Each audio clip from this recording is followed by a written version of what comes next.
Oh, got it.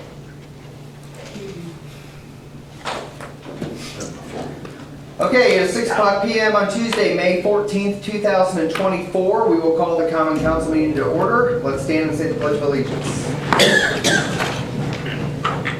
I pledge allegiance to the flag of the United States of America and to the republic for which it stands, one nation, under God, indivisible, with liberty and justice for all.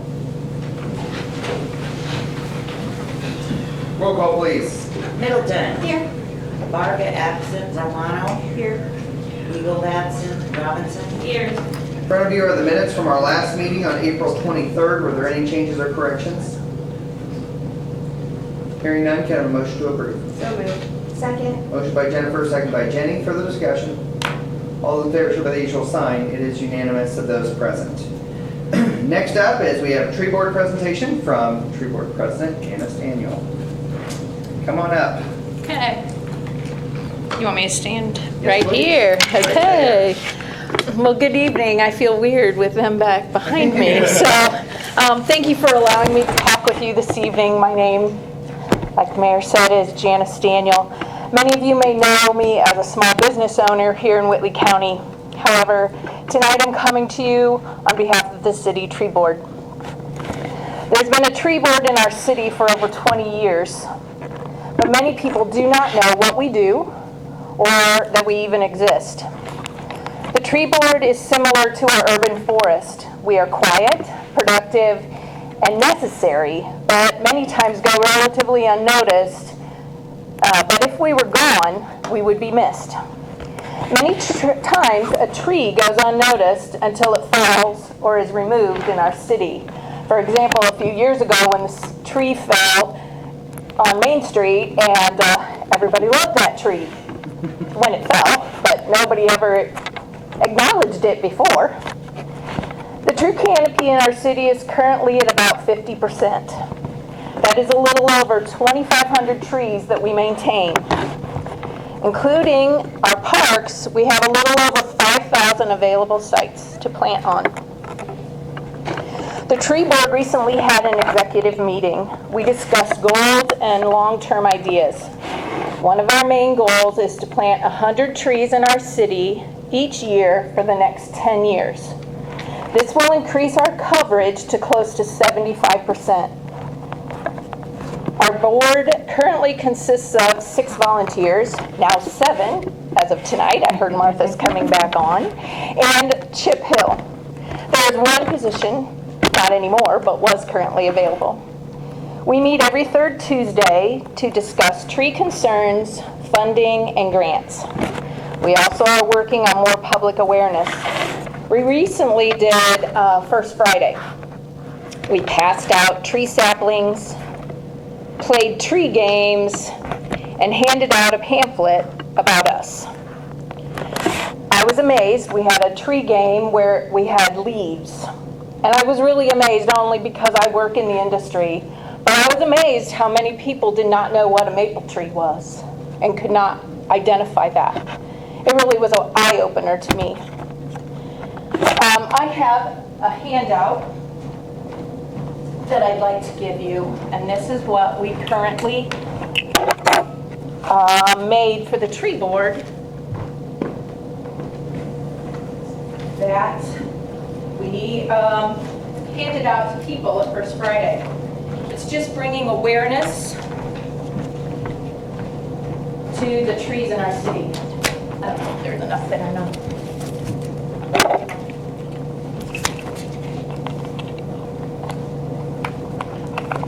Last fall, our tree board also did a tree planting.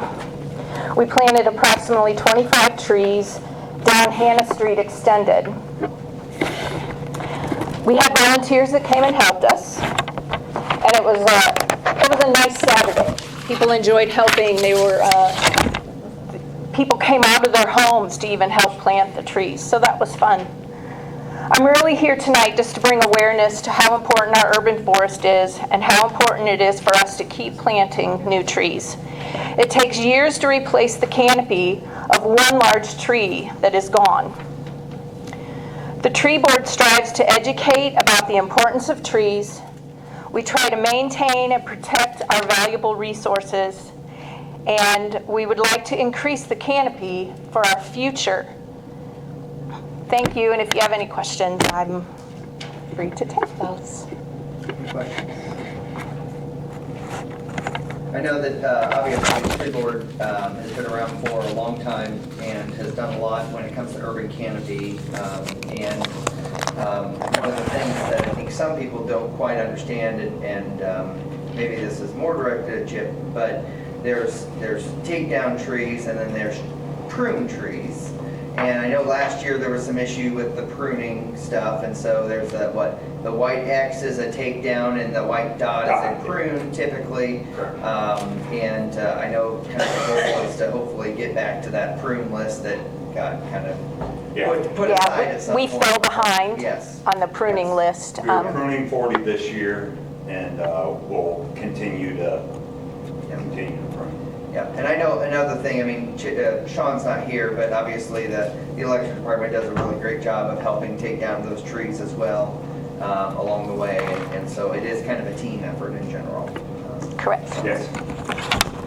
Any other questions, thoughts, concerns? Well, thank you for your time, and we're just going to keep planting trees. Okay, thank you very much. Thank you. Thank you. I have to move on to my next event, so I'm going to leave, but thank you. That's okay, no problem. Next up is ordinance 2024-5. Do I have a motion to read by title only? Motion by Jennifer, second by Jenny. Further discussion? All those in favor show by the usual sign. It's unanimous of those present. Please read ordinance number 2024-5 by title only. Ordinance 2024-5, an ordinance enacting and adopting a supplement to the Code of Ordinances for the City of Columbia City, Indiana, and declaring an emergency. So I would like this suspended, approved tonight. So this is a kind of an annual or semi-annual type of ordinance that we pass, which basically takes all the ordinances that we passed in the, I don't know, last 6 months or whatever it is, and then basically gets them into the code, if you will, through our American Legal Publishing Corporation that we utilize. So any questions, comments, concerns? It's pretty standard. Okay, do I have a motion to approve ordinance 2024-5 on first and final reading and declare an emergency? So moved. Second. Motion by Jenny, seconded by Jennifer only because she's this close. Further discussion? All those in favor show by the usual sign. It's unanimous of those present. Thank you. Next up is the CF1s, the abatements, if you will. Dale was not able to be here today, but he did send an email to just let you know that as you're working through, or as we go through these ordinances, you'll notice, and as you probably already have, that there are some of the numbers haven't hit their estimates. Obviously, many of these are kind of getting toward their end date, if you will. But he had mentioned that the employment is under what was estimated in 2016, and that really kind of continues to be fallout from COVID.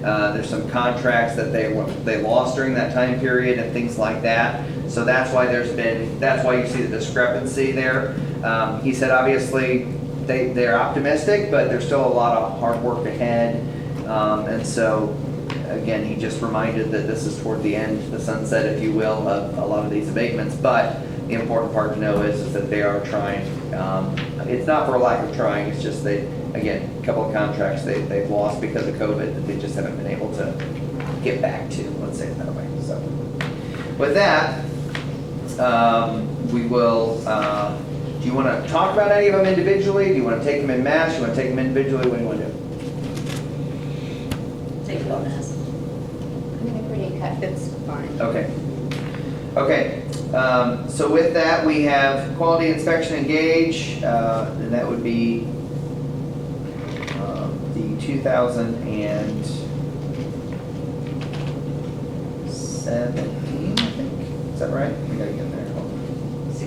2016 quality inspection engage, personal property.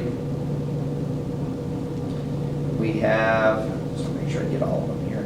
So if I miss one, please tell me. We have real estate for Ridley Properties, 2016 on that one. And then what? Columbia City Solar. Yeah, and, okay, and then you have the Columbia City Solar Array, which is through IMPA, and that is personal property, 2019 on that one. And that one, obviously, you can see is significantly greater, so. Do I have a motion to approve these CF1s, find them in compliance, and grant an additional year of abatement? So moved. Second. Motion by Jennifer, second by Leslie. Further discussion? All those in favor show by the usual sign. It is unanimous. Thank you. Department reports. Chad? Eagle Park, the part that the city is doing, I would say, is we cut in a pond, put in a lot of drainage, is probably 95% done. The subcontractor for Schinkel is out on site. They've got the base in for the pickleball court and started cutting in some of the sidewalks. Westgate is moving along slowly. As I said earlier, the weather has not been cooperating with either project. The Bluffs of Cider Mill, that is Connie Dye's future housing development of 205, has submitted their plans for the utilities and for the building and planning department for tech review, so that is moving down. The test kitchen had an open house, actually is having an open house right now, and another one at noon today. They had very good turnout, so we might kick that back into gear, or we probably are gonna kick that back into gear, so look for big things coming from that. Other than that, I have nothing. Questions of Chip? Thank you, Matt. The pool is full and circulating, but we're trying to balance things out. The surge tank is fuller, if you will, than the actual pool itself. So we're trying to figure out what that's all about, if there's a float stuck or anything of that matter. We'll be getting the bricks down for Patriotic by the first week of June, and other than that, it's just day-to-day stuff. Questions of Matt? Thank you. Mike? My department's been investigating a lot of water setting everywhere. People are kind of complaining about it. A lot of it is, it's not anything we can do, it's just we've got a lot of rain, and it's gonna take a while for it to dry out. The ground's saturated, especially in low spots. Also, we got 3 or 4 new houses that are going to be needing new service lines too, so that we'll be doing it. That's about it right now. Questions of Mike? And just to add on to that, I mean, I think we're at like the 6 weeks of the most rain in history for this time period. So we just asked residents, as I said on my lunch with the mayor on Friday, I just asked residents to be patient. If it's going away, that means the system's working. If it's ponding and staying there for a long period of time, that's when we can start having conversations. But because we get rain almost every other day at this point, just know that it doesn't have anywhere to go. So, thanks, Mike. Gary? We did informal interviews last week. We narrowed it down to 2 candidates for 3 positions. I want to thank Jenny and Reese Perry for helping out with those informal interviews. That was a great help, and it's just good to get a different set of eyes than police officers looking at people, so thank you for that. Chief's interviews I did Monday, and I'm setting up interviews for the Board of Works and moving those 2 candidates forward. We had successful training at the Spillman Summit. There's a lot of technical stuff, so Matt and Gina really enjoyed that part of it. I'm not real technical, so I like more of the leadership classes, but they did more technical this year than they did leadership classes last year, so they really enjoyed it. Officer Young is in his 3rd week at the Police Academy. Officer Hirschberger is scheduled to go to the Police Academy in August, so when Young graduates, then Hirschberger will go down. So kind of got a little system going here. We've had some positive partnerships with 3 high schools in the county, Cherubusco, Whitco, and Columbia City. The officers out doing teaching us some classes on various topics and showing them how things work with the police department. First Friday at Farmers Market went well, even with the election.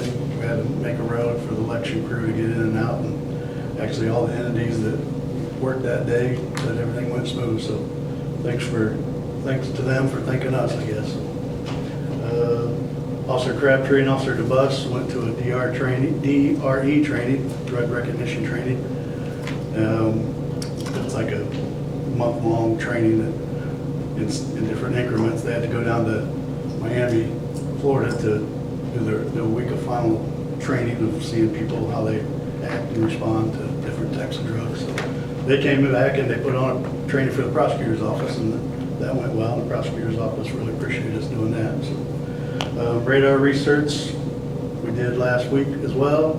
Everything went good, no issues with any of our radars. Dispatch response plans are moving along. Had a couple dispatchers attend some trainings over the last couple of weeks. With the storms last week, we had very little issues, power outages. We worked through those. And then last week we did some software and radio council updates with the text D.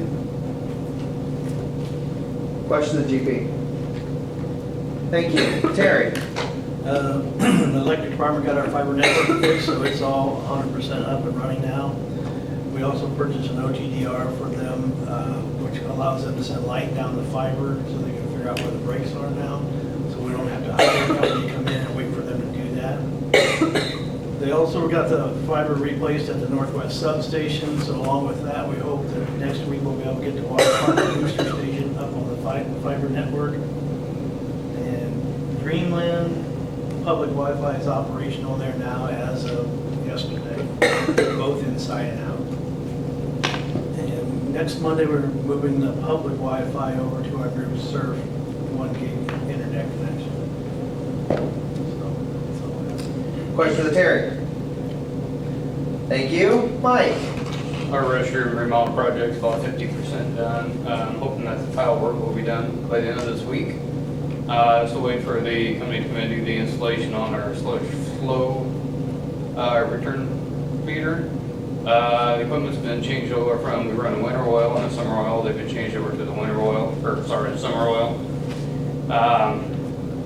600 East, I'll be bringing quotes back to the board. I told them earlier that we had to buy a new pump out there. We required a new pump base because it doesn't sit on the old one.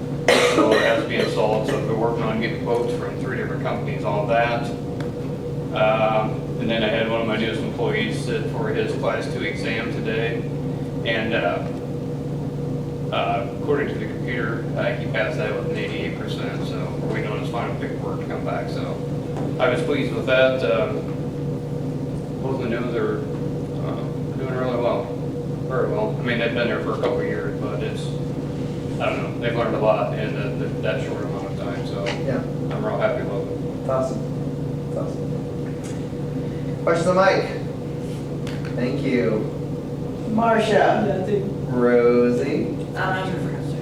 The new firefighter that gives us work is at the PERF office and waiting for the doctor to review it. It should be this week, so hopefully we'll have a new one start. Thank you. A couple things from Kelly is that their concrete crew really kind of finished the Spencer and Chauncey. There's, I think, just a little bit left. I think it's on a ramp, but I'm not 100% sure. But on that Chauncey Street and Spencer Street area, they are planning to do the seed and straw behind the curb, behind the sidewalk and in the curb, behind the curb.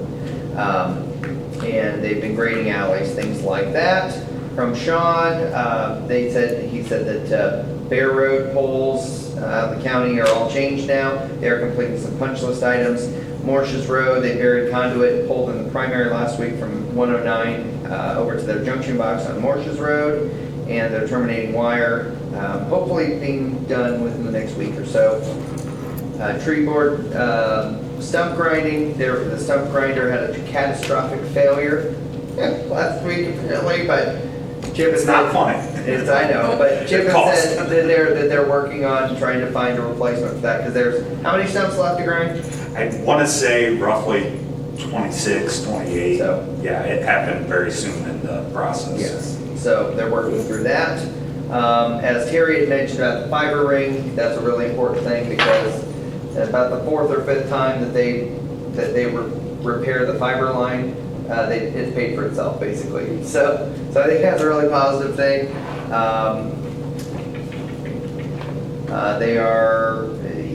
Sean is doing some evaluation regarding the bucket truck and what to do with that right now, but besides that, that's about all he has for me. Tomorrow, I am going to Muncie to sit on a mayor's panel at Ball State for their economic development course, to tell about the joys and sorrows of being mayor, with multiple other mayors from across the state. We have budget meetings that are starting on Thursday with some of the gentlemen sitting over there, and I will be out of the office Friday afternoon, as well as Monday and Tuesday for a conference, and then Wednesday I have youth council all day. Budget meetings on Thursday, it's busy, so it's a busy week or so. So just so you're aware, we're entering into a very busy season there, but forgot to mention Board of Works, but Rotary auction is tomorrow at 4-H Center. So as the city is a Rotary member, if you didn't know that, so everyone is welcome to go to that. I think it starts at 5:30 or 6 o'clock, something like that, so.